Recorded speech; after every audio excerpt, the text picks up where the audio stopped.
Hello once again, boxing fans, and welcome back to another prediction video. Before I get into the content, I would just ask the usual of you that you would share, like, hit the bell notification, and most importantly, if you're watching, you might as well subscribe. You're just pressing a button and you would help this channel out tremendously. Thank you in advance. So the fight that I'll be covering in this video comes by way of request, and it is another great one from Austin Webb. I thank you for your request and for participating in the channel. And the fight that he wanted me to cover is terrible Terry Norris versus Roberto Hands of Stone Duran. And since Terry Norris was a career junior middleweight, I'm just going to say that this fight would take place at 154. Let's talk about Terry Norris.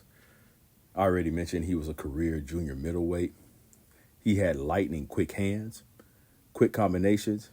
He had a great snapping jab, had a good straight right hand, an excellent 1-2 punch combination, great footwork, excellent head movement, and side-to-side movement. And he also had a great overhand right. Let's move on to Roberto Duran.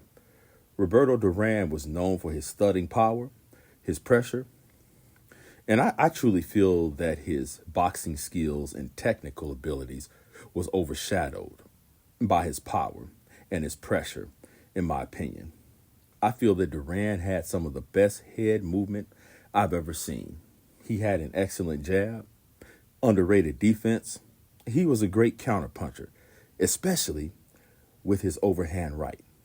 He had a great chin and could take a punch.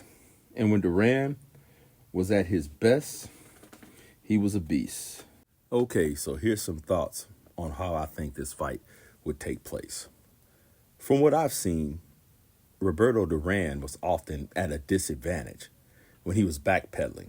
Therefore, he was vulnerable against a fighter like Terry Norris. Norris did have a height and reach advantage, which I think could be significant. Sometimes Duran could be bothered by speed, and he could be out-hustled, and the footwork of Norris could be troubling for Duran. But Norris didn't have a great chin, to be honest, and one clean connect could spell trouble for Norris. And as great as Norris was, he would sometimes succumb to the bullying of strong, determined fighters like Duran. Duran was a great counterpuncher, as I mentioned earlier, but Norris is a slightly better counterpuncher due to his hand speed. They are both good at utilizing the feints, but Norris has better reflexes. Another thing I've noticed about Roberto is he was excellent at laying traps. He'd play possum, lure you into a false sense of security, and would explode.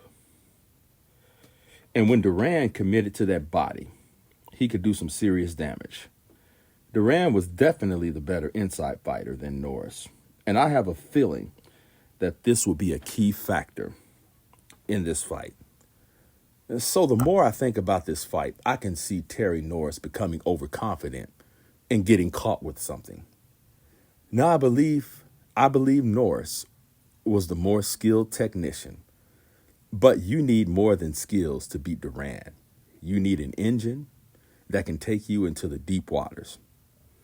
I believe this fight is going to come down to heart, determination, toughness, and stamina. And Duran has the edge in all these areas.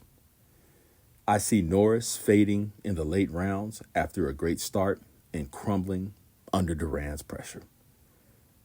Duran knocks him out in round 8. Those are my thoughts. Please let me know what you think. I'll see you on the next video.